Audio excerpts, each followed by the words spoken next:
Hello friends, आज का हमारा टॉपिक है माइटोकॉन्ड्रिया। तो आइए शुरू करते हैं।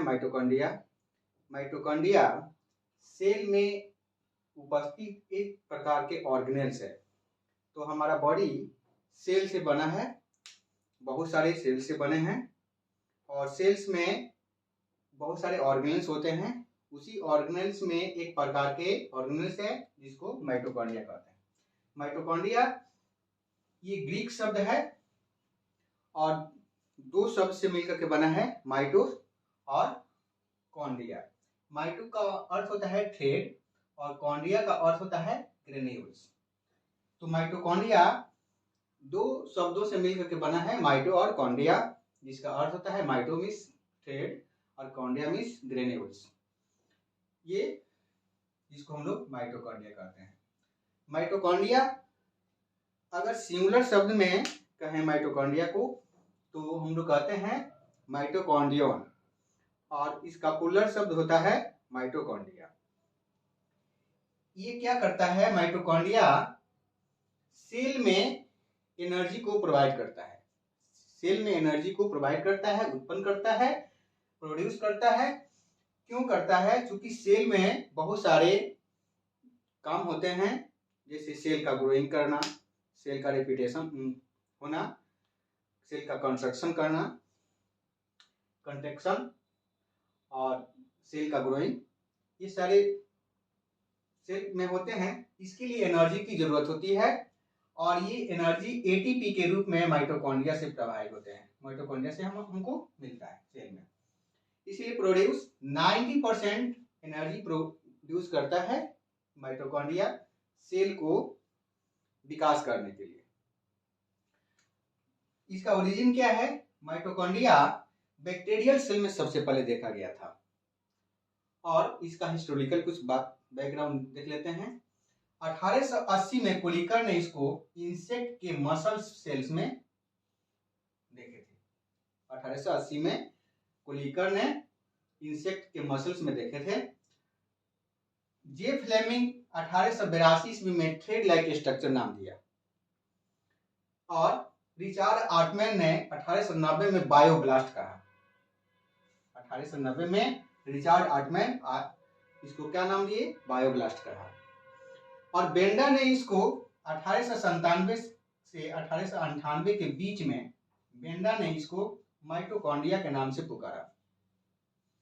उसी समय से इसका नाम हो गया माइटोकॉन्ड्रिया। माइटोकॉन्ड्रिया किसने नाम दिया? बेंडर ने दिया था। देखते हैं साइटोप्लाज्म माइटोकॉन्ड्रिया कहां पर होते हैं। तो ये इसका डिस्ट्रीब्यूशन है साइटोप्लाज्म में, सेल के साइटोप्लाज्म में। सेल होता है, सेल में साइटोप्लाज्म होते हैं जो जेली लाइक स्ट्रक्चर होता है, जेली लाइक संरचना होता है और उसी में साइटोप्लाज्म में ये माइटोकॉन्ड्रिया बिखरे पड़े रहते हैं। एक प्रकार के ऑर्गेनेल्स है और यह माइटोकॉन्ड्रिया सेल डिवीजन के दौरान सेंट्रियोल्स पर भी सजे रहते हैं। माइटोकॉन्ड्रिया हम देख लिए कि साइटोप्लाज्म में रहते हैं, सेल के साइटोप्लाज्म में रहते हैं और सेल डिवीजन के दौरान यह सेंट्रियोल्स पर सज जाते हैं। माइटोकॉन्ड्रिया में एटीपी का सिंथेसिस होता है, जो कि हम कहां से मिलता है? जो हम लोग खाना खाते हैं, जो हम लोग न्यूट्रिएंट्स लेते हैं, उस न्यूट्रिएंट्स से हमको एटीपी सिंथेसिस होता है, एटीपी निकलता है। यह कन्वर्ट करता है, न्यूट्रिएंट्स को कन्वर्ट कर देता है एटीपी के रूप में। कौन? माइटोकॉन्ड्रिया। किसके एब्सेंस में? ये ऑक्सीजन के प्रेजेंट में। ऑक्सीजन के प्रेजेंट में एक प्रकार की क्रिया होती है जिसको कहते हैं एरोबिक रेस्पिरेशन। एरोबिक रेस्पिरेशन के दौरान न्यूट्रिएंट्स को एटीपी के रूप में इसको कन्वर्ट कर देता है। नंबर देखते हैं हम लोग। माइटोकॉन्ड्रिया की संख्या सेल टू सेल निर्भर करता है। अलग अलग सेलों में माइटोकॉन्ड्रिया की संख्या अलग अलग होता है। देखते हैं इसका संख्या कैसे होता है। Number depends upon physical activity of cell. Cell की फिजिकल एक्टिविटी पर माइटोकॉन्ड्रिया की संख्या निर्भर करता है। जैसे कि red blood of corpus cell, RBC में इसकी संख्या 0 होता है। आरबीसी में इसकी संख्या 0 होता है। माइटोकॉन्ड्रिया की संख्या आरबीसी में 0 होता है। लीवर सेल और मसल सेल्स में इसकी संख्या 1000 से 2000 के बीच होता है। और एम्फीबियन ओसाइट्स में इसकी संख्या 3 लाख के करीब में होता है। एम्फीबियन ओसाइट्स में माइटोकॉन्ड्रिया की संख्या 3 लाख के करीब होता है। उसके बाद प्रोटोजोन चौस में इसकी संख्या 5 लाख होता है। एनिमल सेल की अपेक्षा ग्रीन प्लांट में माइटोकॉन्ड्रिया की संख्या ज्यादा होता है। यहाँ पर एनिमल सेल की अपेक्षा ग्रीन प्लांट में माइटोकॉन्ड्रिया की संख्या ज्यादा होता है। अब देखते हैं माइटोकॉन्ड्रिया का साइज। माइटोकॉन्ड्रिया का साइज वेरिएबल होता है, उसका फिक्स साइज कुछ नहीं होता है, ये वेरिएबल साइज होता है। इसका डायमीटर होता है 0.2 माइक्रोमीटर से लेकर के 7 माइक्रोमीटर के बीच में इसका साइज होता है, डायमीटर होता है। लेंथ इसका 10 माइक्रोमीटर होता है। ओसाइट्स में इसकी साइज होता है 20 माइक्रोमीटर से लेकर के 40 माइक्रोमीटर तक। अभी हम बताया कि इसका साइज सेल टू सेल निर्भर करता है। अलग अलग सेल में माइटोकॉन्ड्रिया का साइज अलग अलग होता है, वो चेंज होते रहता है, उसका फिक्स साइज कुछ नहीं है। एवरेज डायमीटर इसका है 0.5 से लेकर के 1 माइक्रोमीटर तक। माइटोकॉन्ड्रिया का एवरेज निकाला गया है, तो एवरेज डायमीटर 0.5 से 1 माइक्रोमीटर तक होता है। शेप साइज भी वेरिएबल होता है और इसका शेप भी वेरिएबल होता है। तो शेप भी वेरिएबल होता है, शेप और साइज दोनों वेरिएबल्स होते हैं। ऑकरेंस माइटोकॉन्ड्रिया कहाँ पाए जाते हैं, तो हम तो कुछ देखें कि इंसेक्ट्स के मसल्स में पाए जाते हैं, लेकिन और भी देखते हैं प्रेजेंट यूकैरियोटिक सेल में माइटोकॉन्ड्रिया मिलते हैं। यूकैरियोटिक सेल माइटोकॉन्ड्रिया इसमें प्रेजेंट होता है, लेकिन कुछ यूकैरियोटिक सेल में एब्सेंट होता है, जैसे एक्सेप्ट कुछ सर्टेन एरोबिक प्रोटोजोन में इसकी संख्या नहीं होता है। और आरबीसी में माइटोकॉन्ड्रिया की संख्या नहीं होता है, यहाँ पर लिखें आरबीसी में एब्सेंट होता है। उसके बाद प्रोकैरियोटिक सेल में एब्सेंट होता है। प्रोकैरियोटिक सेल में माइटोकॉन्ड्रिया नहीं होता है, इसमें एब्सेंट होता है। अब हम लोग देखते हैं माइटोकॉन्ड्रिया का स्ट्रक्चर। माइटोकॉन्ड्रिया का स्ट्रक्चर एक डबल मेम्ब्रेन से बना होता है माइटोकॉन्ड्रिया, और इसको सॉ शेप भी कहते हैं। रॉड सेल या सॉ शेप भी इसको कहते हैं माइटोकॉन्ड्रिया को। 2 मेम्ब्रेन्स होता है, एक आउटर मेम्ब्रेन और एक इनर मेम्ब्रेन। पहले हम लोग देख लेते हैं इसका लेंथ क्या है। तो लेंथ इसका डायमीटर होता है 1 माइक्रोमीटर से 10 माइक्रोमीटर तक, यानी कि ट्राइलेमनर इसको कहते हैं। आउटर मेम्ब्रेन और इनर मेम्ब्रेन, 2 प्रकार के मेम्ब्रेन से माइटोकॉन्ड्रिया बने होते हैं। एक होता है आउटर मेम्ब्रेन, एक होता है inner membrane. Outer membrane lipoprotein से बने होता है, लिपोप्रोटीन से बने होते हैं, और दोनों मेम्ब्रेन जो है लिपोप्रोटीन से बने होते हैं। एक को कहते हैं आउटर मेम्ब्रेन और दूसरे को कहते हैं इनर मेम्ब्रेन। बाहरी वाली दीवार को आउटर मेम्ब्रेन, अंदर वाली दीवार को हम लोग इनर मेम्ब्रेन कहते हैं। आउटर मेम्ब्रेन में 50% प्रोटीन और 50% लिपिड्स के बने होते हैं, जो कि फ्रीली परमिएबल होता है। ये आउटर मेम्ब्रेन फ्रीली परमिएबल होता है, यानी कि कुछ छोटे छोटे न्यूट्रिएंट्स जो है वो अंदर की ओर चले जाते हैं, फ्रीली परमिएबल होते हैं, न्यूट्रिएंट्स चले जाते हैं अंदर की ओर। और उसके बाद से आउटर मेम्ब्रेन और इनर मेम्ब्रेन के बीच एक प्रकार का स्पेस होता है। आउटर मेम्ब्रेन और इनर मेम्ब्रेन, ये हुआ आउटर मेम्ब्रेन और ये इनर मेम्ब्रेन, इसके बीच एक स्पेस होता है जिसको हम लोग कहते हैं इंटर मेम्ब्रेन स्पेस। इसको क्या कहेंगे? इंटर मेम्ब्रेन स्पेस या पेरीमाइटोकॉन्ड्रियल स्पेस, इसको कहेंगे इंटर मेम्ब्रेन स्पेस या पेरीमाइटोकॉन्ड्रियल स्पेस। दोनों के बीच की दूरी इसका होता है, थिकनेस इसका होता है 40 से 70 एंगस्ट्रॉम।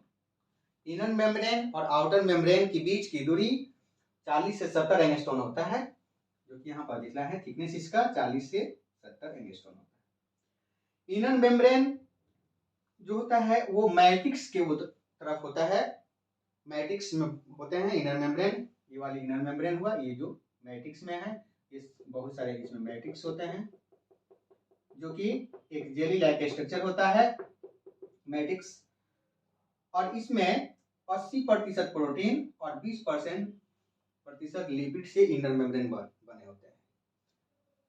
20% प्रोटीन और 80% प्रोटीन और 20% लिपिड से इनर मेम्ब्रेन बने होते हैं, जो सेमी परमेएबल होता है।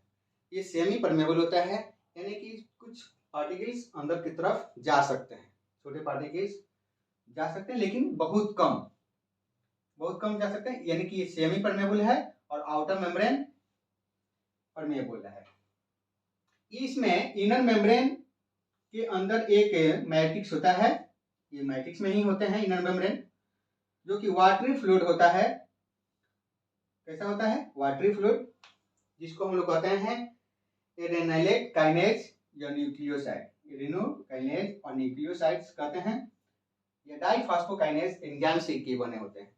इसमें जो एंजाइम्स होते हैं वह एक एंजाइम्स के बने होते हैं, और मैट्रिक्स में बहुत सारे राइबोसोम्स होते हैं, जिसकी संख्या 300 से 500 एंगस्ट्रॉम राइबोसोम्स होते हैं।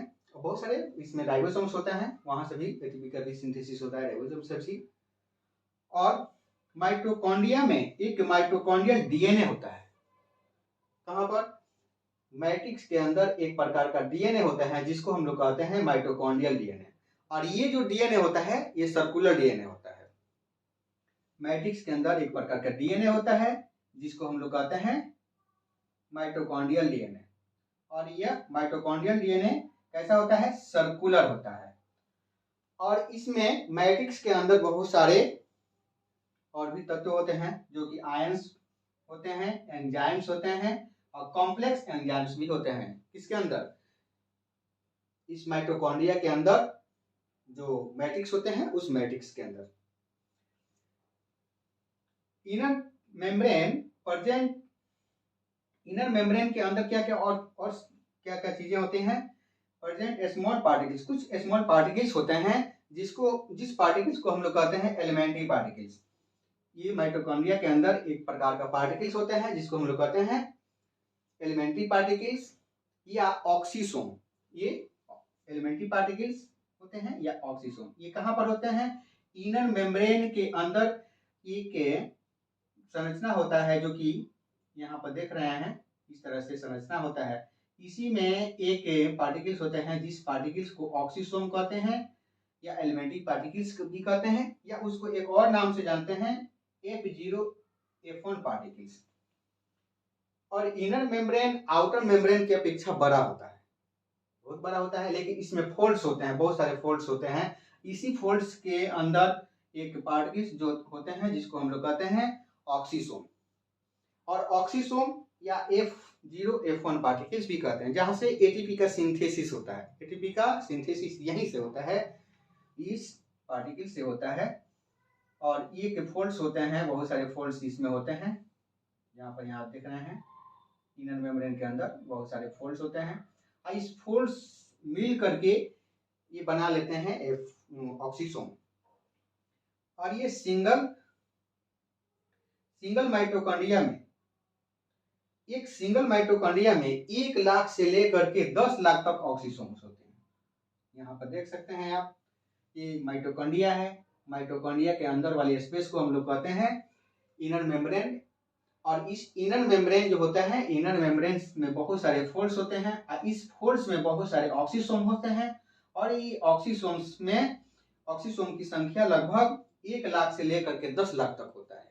इसी ऑक्सीसोम से एटीपी का सिंथेसिस होता है, जो कि powerhouse of the cell इसीलिए कहा जाता है कि बहुत सारे एनर्जी, बहुत सारे एटीपी का सिंथेसिस यहीं से होता है, ऑक्सीसोम से होता है, जिससे हम लोग कहते हैं बायो। उसके बाद इनर स्पेस में एक प्रकार के पार्टिकल्स होते हैं F1 पार्टिकल्स। इस F1 पार्टिकल से ही एटीपी का सिंथेसिस होता है। ऑक्सीसोम हुआ, इस भाग को कहेंगे ऑक्सीसोम। इस ऑक्सीसोम से एटीपी का सिंथेसिस होता है, किससे? F1 पार्टिकल से। तो पहले पूछता था कि एटीपी का सिंथेसिस कहां से होता है, तो माइटोकॉन्ड्रिया से। लेकिन अब पूछेगा कि माइटोकॉन्ड्रिया के किस भाग से होता है, तो ऑक्सीसोम से होता है। और ऑक्सीसोम में भी किस भाग से होता है, तो F1 पार्टिकल से होता है। तो अगर ये सब दे कि माइटोकॉन्ड्रिया में एटीपी का सिंथेसिस कहां पर होता है, तो ऑक्सीसोम में होता है। और ऑक्सीसोम में किस भाग से होता है, F1 पार्टिकल से इसका एटीपी का सिंथेसिस होता है। यहाँ पर देख लेते हैं, ये माइटोकॉन्ड्रिया का स्ट्रक्चर हुआ। इसको हम लोग कहते हैं ऑक्सीसोम, इस भाग को ऑक्सीसोम कहते हैं। ये फ्लूइड लाइक स्ट्रक्चर होता है, इसको कहते हैं मैट्रिक्स। और मैट्रिक्स के अंदर कुछ बहुत सारे राइबोसोम्स होते हैं जो कि एक गुच्छा के रूप में सजे होते हैं, जिसको हम लोग कहते हैं राइबोसोम। और बाहर वाला मेम्ब्रेन को आउटर मेम्ब्रेन और इनर वाला मेम्ब्रेन को एक और मेम्ब्रेन जो होता है उसको इनर मेम्ब्रेन। अब देखते हैं यहाँ पर इनर मेम्ब्रेन में और कौन कौन सी चीजें होती हैं। तो इनर मेम्ब्रेन मैट्रिक्स के तरफ होता है, और मैट्रिक्स कैसा होता है, जेली लाइक स्ट्रक्चर होता है। और इसमें डीएनए होता है, इसमें इनर मेम्ब्रेन के अंदर जो मैट्रिक्स भरे रहते हैं उस मैट्रिक्स में एक डीएनए होता है जो कि डीएनए सर्कुलर होता है, और इस डीएनए को हम लोग कहते हैं माइटोकॉन्ड्रियल डीएनए। इस डीएनए को कहते हैं माइटोकॉन्ड्रियल डीएनए जो कि सर्कुलर होता है। और इसमें एंजाइम्स होते हैं, एक प्रकार के एंजाइम्स प्रोड्यूस करता है। कौन से, माइटोकॉन्ड्रिया एक एंजाइम्स का प्रोड्यूस करता है। उसके बाद से प्रोटीन्स को सिंथेसिस करता है। कौन, किससे, इनर मेम्ब्रेन से प्रोटीन और ग्रेन्यूल्स। अब आते हैं, हम देख लेते हैं ये ऑक्सीसोम्स कैसा आता है। ऑक्सीसोम 3 भागों में बंटे होते हैं। एक को कहते हैं हेड, स्टॉक और बेस।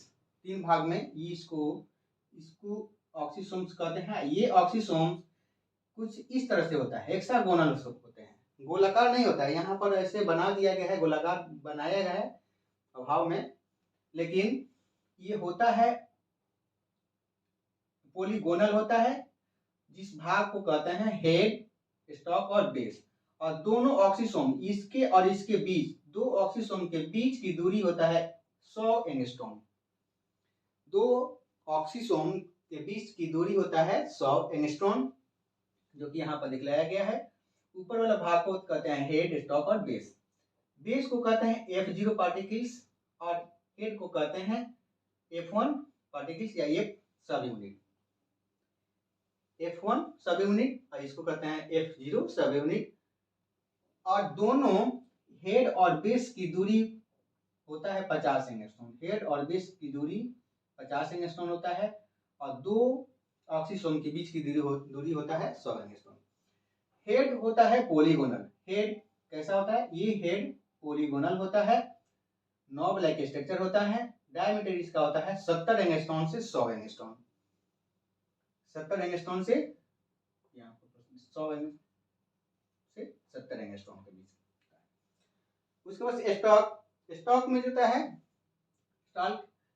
स्टॉक का लेंथ होता है 50 एंगस्ट्रॉम, वाइड होता है 30 एंगस्ट्रॉम।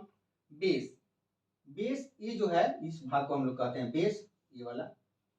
और ये बेस जो होता है कि वाइडल होता है। कैसा होता है, कि वाइडल होता है। इस बेस का लेंथ होता है 80 एंगस्ट्रॉम। इसका थिकनेस कैसा कितना होता है, 80 एंगस्ट्रॉम। यहाँ से यहाँ तक के बीच की दूरी 80 एंगस्ट्रॉम, और वाइड भी 80 एंगस्ट्रॉम। यानी कि वाइडल होता है इस टाइप के होता है। तो 80 एंगस्ट्रॉम इसका लेंथ होता है, और वाइड भी इस 80 एंगस्ट्रॉम होता है। अब आते हैं माइटोकॉन्ड्रिया का फंक्शन। माइटोकॉन्ड्रिया का फंक्शन क्या है, तो माइटोकॉन्ड्रिया प्रोड्यूसिंग एनर्जी, यानी कि माइटोकॉन्ड्रिया का काम है एनर्जी को प्रोड्यूस करना, एनर्जी उत्पन्न करना। क्यों, क्योंकि सेल को ग्रो करना है, सेल को बढ़ना है, सेल को एनर्जी देना है, तो इसके लिए मसल्स कंस्ट्रक्शन करना है, कंट्रक्शन करना है। तो इसमें प्रोड्यूसिंग एनर्जी एटीपी के रूप में होता है। सेल डेथ, माइटोकॉन्ड्रिया का काम और है सेल को डेथ कराना। सेल को डेथ कराना क्यों जरूरी है, सेल को डेथ कराना, कि बहुत सारे सेल ग्रो नहीं हो, है ना, सेल का बहुत सारा सेल का ग्रो नहीं हो, इसलिए सेल का डेथ होना भी जरूरी है। इसको कहते हैं साइटोक्रोम सी। एक प्रकार के एंजाइम्स होते हैं माइटोकॉन्ड्रिया के अंदर जिससे सेल डेथ होता है, वो एंजाइम्स, उस एंजाइम्स को कहते हैं साइटोक्रोम सी। एक साइटोक्रोम सी माइटोकॉन्ड्रिया के अंदर एक एंजाइम्स सेक्रेट होता है जिससे सेल का डेथ होता है। और डेथ बताए ही हैं कि सेल का ज्यादा रेपिटेशन ग्रोथ नहीं हो। और स्टोरिंग ऑफ कैल्शियम, कैल्शियम का स्टोर करता है कौन, माइटोकॉन्ड्रिया। क्यों कैल्शियम स्टोर क्यों होता है? मसल कंट्रैक्शन के लिए, या फर्टिलाइजेशन के लिए, या ब्लड क्लोटिंग के लिए। तो तीनों में जरूरी होता है कैल्शियम, ब्लड क्लोटिंग के लिए, फर्टिलाइजेशन के लिए और मसल्स कंस्ट्रक्शन के लिए। और माइटोकॉन्ड्रिया का एक और फंक्शन है हीट प्रोड्यूसिंग करना। हीट को प्रोड्यूस करने के लिए भी माइटोकॉन्ड्रिया का फंक्शन है। उसके बाद से सिंथेसिस ऑफ लिपिड्स। माइटोकॉन्ड्रिया से एक लिपिड का सिंथेसिस होता है, जिस लिपिड्स को कहते हैं सेफेलिन और लेसिथिन। दो प्रकार के लिपिड सिंथेसिस होता है, एक सेफेलिन और लेसिथिन। तो ये हुआ इस वीडियो में हम लोग देखें माइटोकॉन्ड्रिया, और इसको आप लोग देखें, लाइक करें, शेयर करें और सब्सक्राइब करें। तो अगला हम वीडियो बनाएंगे। थैंक यू, धन्यवाद।